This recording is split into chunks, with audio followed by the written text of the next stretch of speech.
Excuse me madam, আপনার কি মাথা ঠিক আছে? কাকে ফোন দিতে গিয়ে কাকে ফোন দিয়েছেন? ফোনটা আমার কাছে আসছে। আচ্ছা, আপনার ঠান্ডা লাগলে বলেন, আমি এনে দিচ্ছি। আমি ঠান্ডা আছি, আমি ঠিক জায়গাতেই ফোন দিয়েছি। কোনো কালেই আমার পছন্দের কোনো মানুষ ছিল না। আপনার সাথে মেশার পর আমার একটা পছন্দের জায়গা হয়েছে, মনের ভেতর একটা ছোট্ট ঘর হয়েছে, যেই ঘরে আপনাকে খুব যত্নে রেখেছি।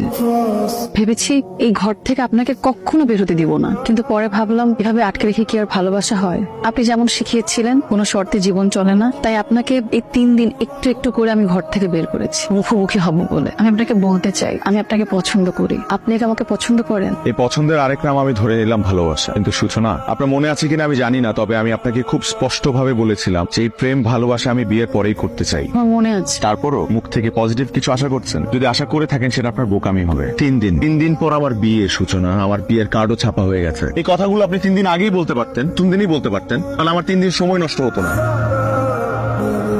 এটা কেন?